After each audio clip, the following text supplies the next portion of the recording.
Agora vamos estudar um pouco sobre o santuário.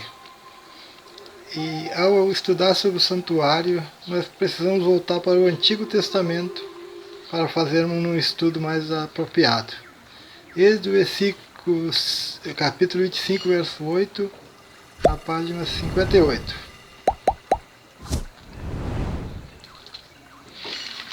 Êxodo 25, verso 8. Assim Deus orienta Moisés: e me farão um santuário, para que eu possa habitar no meio deles. No verso 40. Depois que faça tudo segundo o modelo que te foi mostrado no monte. Então Moisés construiu uma tenda no deserto por orientação divina. E essa tenda móvel era chamada de tabernáculo, santuário. Era a casa da habitação de Deus. Neste santuário haviam dois tipos de sacrifício. Vamos entender melhor agora esse sacrifício. Vamos começar com Êxodo. Êxodo 29, 38. Isto é o que oferecerá sobre o altar: 2 cordeiros de 1 ano, cada dia continuamente. E no 39, 1 cordeiro oferecerá pela manhã e o outro ao pôr do sol. O primeiro sacrifício que foi pedido no santuário foi de 2 cordeiros. E esse será chamado serviço diário. Por que serviço diário? Porque todos os dias aqui no altar de holocausto deveria ser mortos cordeiros e a carne ser queimada sobre o altar de holocausto. Todos os dias, de manhã e à tarde, deveriam morrer 2 cordeiros. E esses cordeiros eram mortos para os pobres que não tinham como sacrificar e para os judeus que estavam longe do santuário e não podiam ir ao santuário para levar sua oferta. Porque naquele tempo, quando alguém pecava, tinha que levar um animal até o santuário, mas quem estava distante, como Daniel, não podia fazer isso. Então esses 2 cordeiros que morriam eram chamados de sacrifícios diários. Agora, além dessas ofertas pelo povo, havia também oferta pelo pecado. E a oferta pelo pecado, cada pecador que trazia ao santuário. Para cada tipo de pecado em Israel, havia um tipo diferente de animal que deveria ser oferecido no santuário. Às vezes um pecado exigia sacrificar uma pombinha, às vezes exigia sacrificar uma cabra, às vezes um touro, às vezes um cordeiro. Para cada tipo de pecado havia um tipo de animal. Enquanto o pecador cometia o pecado, ele trazia o animal até o santuário e, na presença do sacerdote, ele colocava a mão sobre a oferta, confessava o seu pecado, simbolicamente o pecado passava para o animal e em seguida ele matava o animal.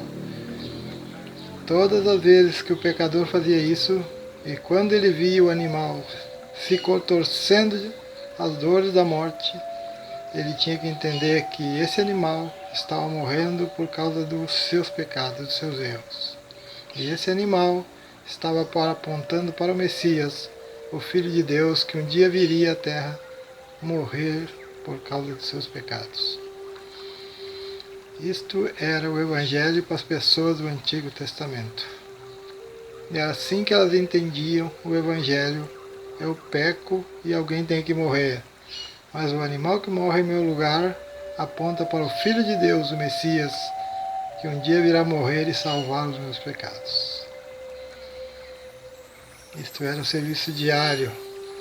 O sacerdote agora pegava o sangue desse animal que o pecador matara lá no pátio, pegava a carne e colocava sobre o altar de holocausto, onde era queimada, e pegava o sangue desse animal e entrava dentro do santuário, no primeiro compartimento, chamado Lugar Santo. Aqui no Lugar Santo você tinha uma mesa com 12 pães da proposição, representando as 12 tribos de Israel, um candelabro com 7 lâmpadas, representando o Espírito Santo e Jesus, a luz do mundo, e o sacerdote ia no altar de incenso e molhava com sangue os chifres do altar de incenso. Assim o pecado saía do pecador para o animal e do animal para o santuário. Uma vez contaminado o santuário, ele precisava ser purificado, e uma vez por ano o santuário era purificado. Havia um dia exato marcado. Era o 10º dia do 7º mês do calendário judaico. Todo o 10º dia do 7º mês, a cada ano, o santuário passava por um processo de purificação. Como que era essa purificação? Durante os outros dias do ano, quem trabalhava no santuário eram os sacerdotes. Mas no dia da expiação, estava em cena o sumo sacerdote. E só havia um sumo sacerdote em Israel. Era uma função vitalícia. Quando esse morria, outro vinha para o seu lugar. Grave o que eu estou dizendo. Todos os dias havia um sacerdote. Mas uma vez por ano entrava em cena o sumo sacerdote, que era uma função vitalícia. Ele só trocava, ou só vinha outro quando um morria. Agora ele vinha até o santuário num dia marcado, 10º dia do 7º mês. O 7º mês dos judeus era chamado de Tishri. Então no mês de Tishri, ele vinha até o santuário, também tomará 2 bodes e os porá perante o Senhor. Quando o sumo sacerdote chegava no santuário, eram trazidos à presença dele 2 bodes. E o que ele fazia com esses bodes agora? Arão lançava a sorte sobre os 2 bodes, um pelo Senhor e o outro por Azazel. Então apresentará o bode sobre o qual saia a sorte pelo Senhor e o oferecerá como oferta pelo pecado.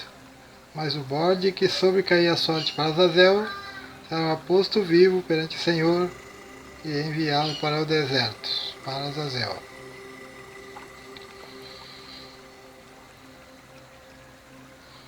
Quem é Azazel?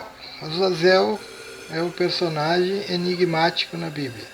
Alguns creem até que Azazel era um nome de um demônio que habitava o deserto.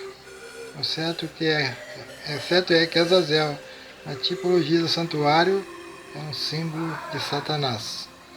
Então os bodes que vinham na presença do Senhor, um representava ou era para Jesus, para Deus, e o outro era para Satanás. O sumo sacerdote, sorteava o bode que caía sorte para o Senhor, ele era sacrificado. O sangue desse bode era levado para dentro do santuário e o sumo sacerdote, no segundo compartimento, onde estava a Arca da Aliança. E dentro da Arca da Aliança, a lei de Deus. Aqui no segundo compartimento, só o sumo sacerdote poderia entrar uma vez por ano.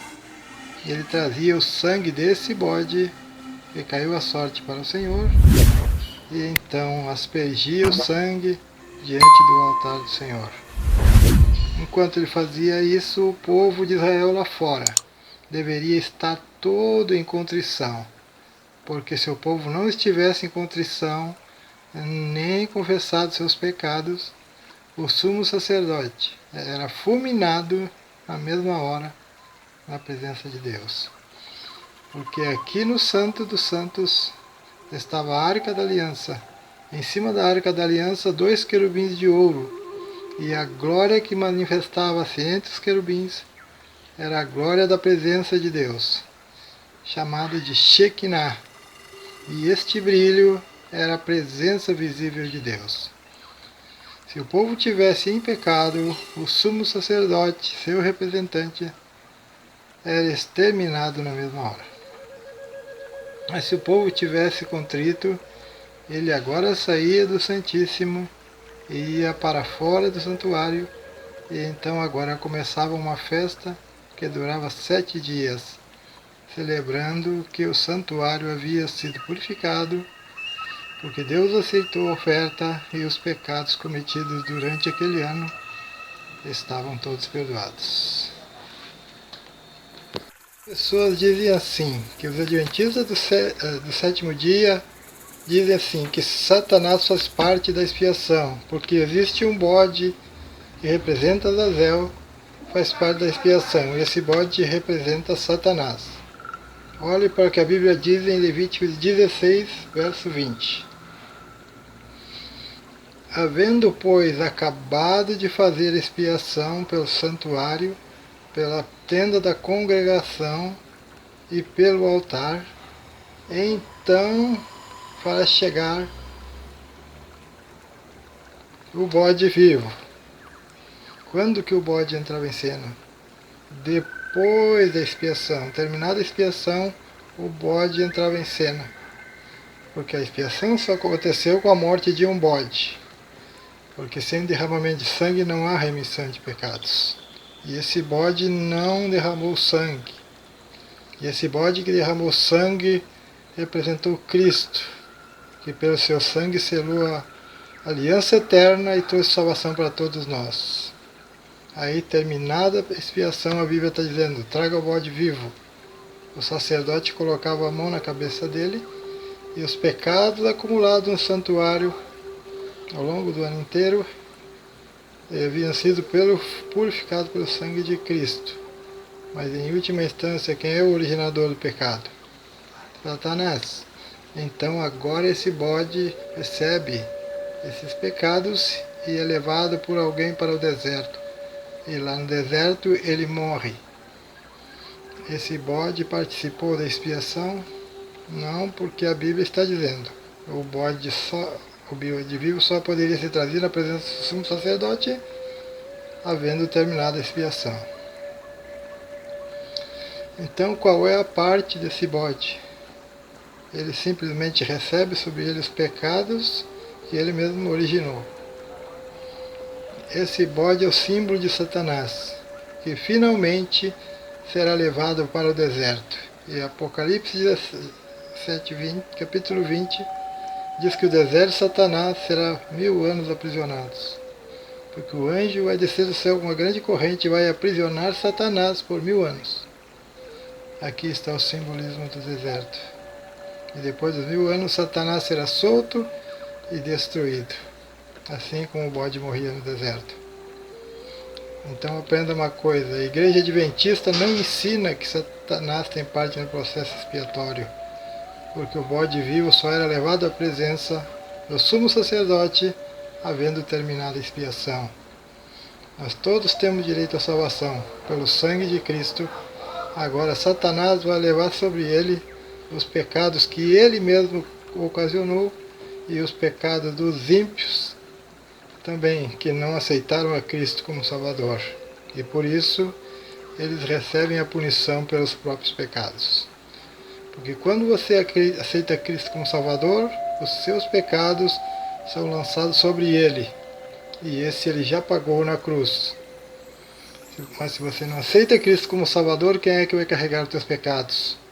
Você mesmo e o próprio Satanás que levou você a pecar. E um dia o pecado terá que ser destruído. E você, se não abandonar o pecado, se não aceitar a Cristo, será destruído junto com Satanás. Esse sistema sacrificial esteve em funcionamento durante todo o Antigo Testamento, até que Cristo veio para cumprir os que os animais prefiguravam. E nós lemos 1:29, quando João Batista declara que ele é o pecado, o Cordeiro de Deus que tira o pecado do mundo. Quando Cristo morre na cruz, aquele véu que se separava o Santo do Santíssimo, o que acontece com o véu agora? Ele se rasga de alto a baixo. Por quê? Porque a partir da morte de Cristo, esse santuário terrestre não tem mais valor. Não existe mais separação entre santo e santíssimo. Não importa mais sacerdote nem sumo sacerdote. O ofício levítico terminou na cruz. Cristo cravou na cruz a lei de maldição que era contra nós. Não é a lei moral, não é a lei dos 10 mandamentos, não é o sábado. Essa está em vigência. O que Jesus cravou na cruz foi a lei de ordenança, que fazia você levar um animal até o santuário. Não precisa mais. O cordeiro foi morto.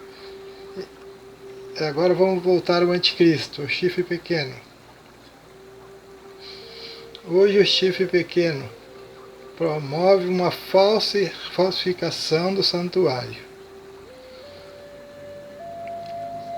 Você entende que no sistema existe um altar, no sistema romano existe um altar.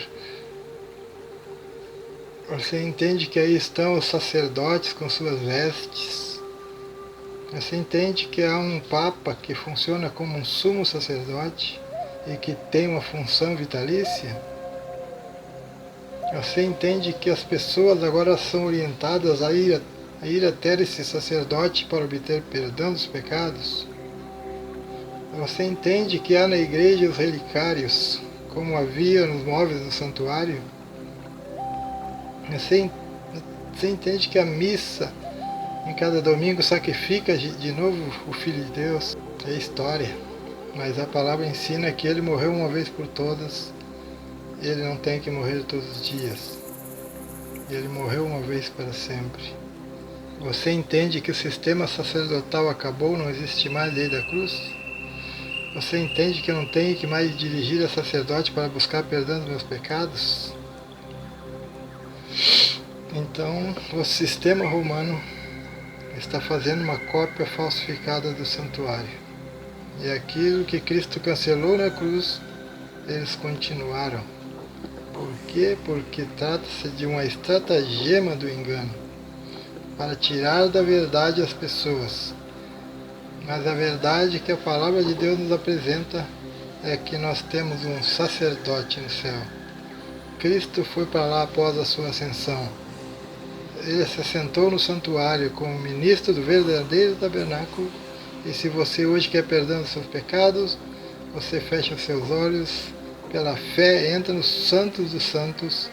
Lá Jesus espera por você. Não vá ao sacerdote. Ele não pode perdoar seus pecados porque ele é pecador. Todos pecaram, diz Paulo, e destituídos estão da glória de Deus. Todos, pastores, bispos, sacerdotes, padres, papas, todos pecaram. Nós não podemos dar a você o perdão que você precisa. O perdão que você precisa, só Deus pode dar.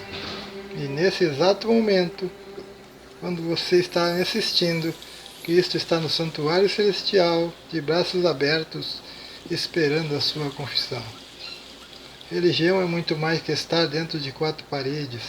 Religião é o relacionamento com Deus vivo, com Deus real, com Deus que está aí para você, com Deus que se importa com você. Não precisa mais sacrificar animais, não precisa mais confessar a homens. Vá ao santuário celestial, lá está Cristo. O santuário terrestre é uma cópia do celestial. E na próximo vídeo nós vamos aprender sobre o santuário celestial. Hoje a pergunta é: disposto a ir a Cristo em arrependimento e contrição para ter todos os seus pecados perdoados? E se você está disposto a entregar a sua vida a Cristo, vamos colocar a vida nas mãos de Deus, para que Deus transforme a nossa vida, que Deus nos abençoe ricamente, que Deus possa nos dar sabedoria, que o Espírito Santo possa nos dar sabedoria para que nós possamos entender as verdades que Ele quer para cada um de nós. Que Deus possa guiar a cada um ouvinte, que possa entender e aceitar que a palavra de Deus que está falando não é a minha palavra. Que Deus possa transformar vidas ao ouvir essa mensagem. E que cada um possa, ao ouvir essa mensagem, se gostar, fazer assinatura no canal. dar o seu like, compartilhar com seus amigos.